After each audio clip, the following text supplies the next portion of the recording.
You're entering the future-ready CNBC TV 18 EBIX Cash Studio.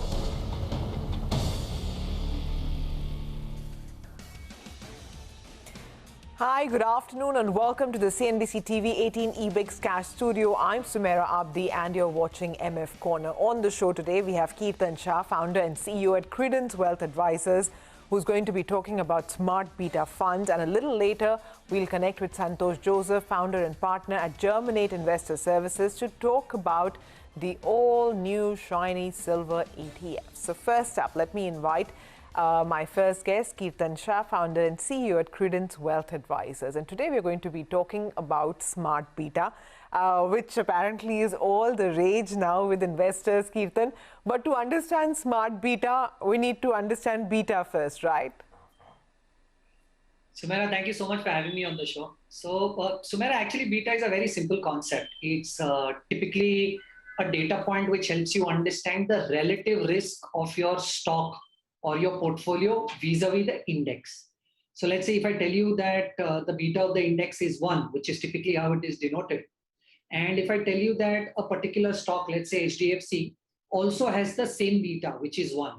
So apparently what you're saying is that the index has a beta of 1, the stock has a beta of 1. So both of these are almost taking the same risks. And hence the kind of return that you will expect out of your HDFC stock is going to be very similar of the kind of return that you will expect out of the index. So if the index goes up 10%, you expect HDFC stock also to go up 10%. And if the index corrects by 5%, you expect HDFC stock to correct by 5%. Similarly, to give you one more example so that this clarifies a little more, let's say if HDFC stock's beta is 0.5, which means we are trying to say is that HDFC as a stock is taking half the risk that of the index, which is why you expect half the returns, right? So if index goes up 10%, you would like to believe that HDFC will go up only by 5%. And if the index falls by, let's say 5%, you expect HDFC only to fall by 2.5%. So beta in a nutshell represents risks to the stock or the portfolio vis-a-vis the index. Okay, so how does this beta then become smart in smart beta funds? So, Sumaira, smart beta is actually a strategy where what you try and do is bring together some very predefined rules by which the intention is to try and reduce the risk on the portfolio, and versus the risk that you are taking on the portfolio, you are still trying to outsmart and generate slightly more returns than the benchmark. So if I have to give you in a very crude way, I'm saying that let's say I want to build a portfolio together which has a beta of 0.9, which is lower than the index. But with this 0.9 beta, I will still try and beat the returns on the index. You know, when you try and bring together such a strategy is what the new age term for smart beta is. Now, typically, Sumaira, smart beta funds are either ETFs or index or FOFs, right?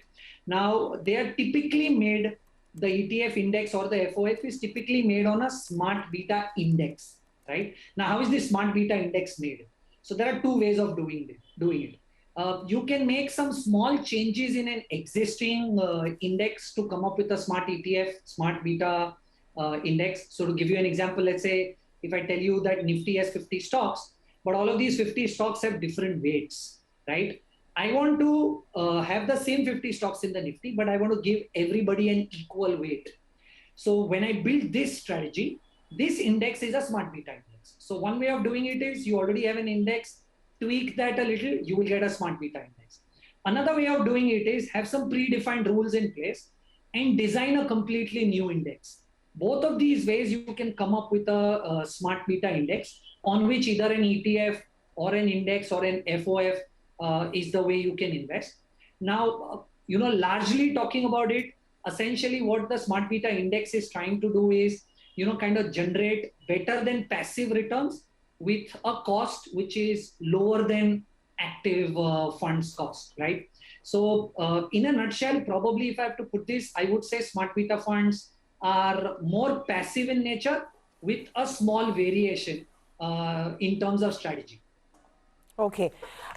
So, you've spoken about equal weight, which is now one of the more popular, smart beta categories.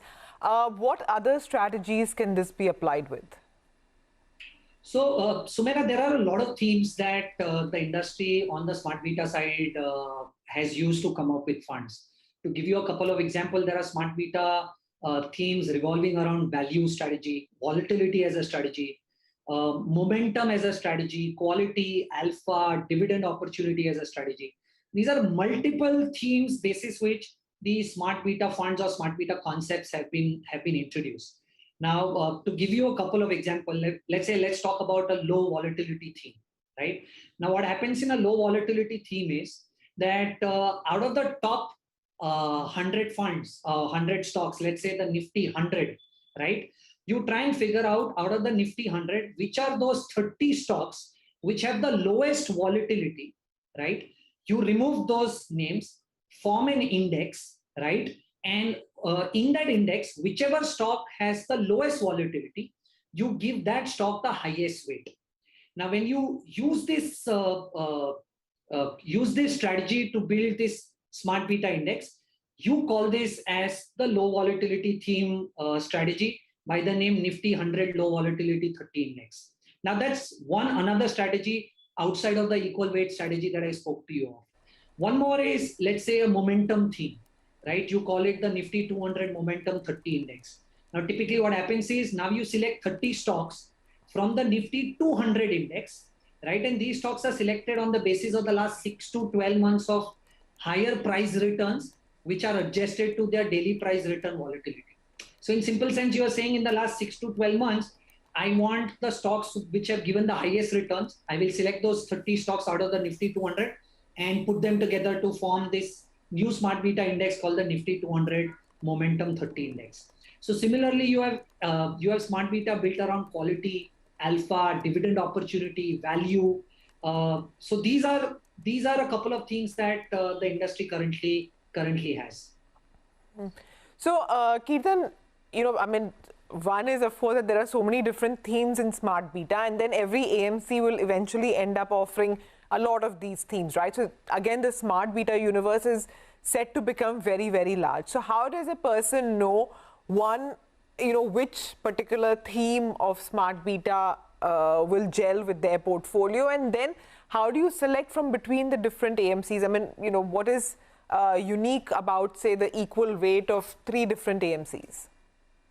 So, Sumera, in my opinion, look, while you are trying to build a portfolio together, you want to make sure that you have investments around small, mid, large, all three market capitalization. You also want to make sure that you are trying to bring together a portfolio where largely you have different investment styles. So maybe one of the portfolios that you're bringing in follows growth, another portfolio that you're bringing in follows value. You might also want to look at another portfolio, which runs a momentum strategy. So I think while you're trying to build this portfolio in this way, right, you will have to identify where are the gap areas. So let's say, for example, if in an existing portfolio that you probably have, let's say in that entire portfolio largely focuses on growth style, then you might want to add the value smart beta because you already have growth in your portfolio, and this value smart beta will bring in the diversification that you want. Or probably if the current portfolio that you run is largely following momentum kind of strategy, you might want to add the low volatility smart beta fund to bring in the necessary diversification. So I think what has to be added in the portfolio depends on what you're currently holding. Whatever you are holding, try and bring in the other side of the element using the smart beta. And that's one way of looking at it. But let's say if you are more into active investing and you really want to make sure that you get the right kind of fund and the right kind of strategy depending on the market valuation, then I follow a very simple rule where, whenever I feel that the markets are slightly at expensive valuations, I would want to try and add as much as low volatility funds as I can. And whenever I feel that the markets are slightly more expensive in terms of valuation that I'm currently willing to offer or pay, then that is when I would want to add more momentum kind of strategies to my portfolio. So that's how I would try and use smart beta either in an existing portfolio to try and see the gap areas, or if at all I'm trying to invest new monies and I'm looking at more active management, I think I will play value when the markets are expensive and momentum when the markets are slightly cheap. Got it. Kirtan, thanks as always for joining in and for explaining smart beta. I'm sure, over the next few months, we'll of course be taking up this topic, again and again as newer themes and categories are introduced. So thanks much for the moment. We're going to take a very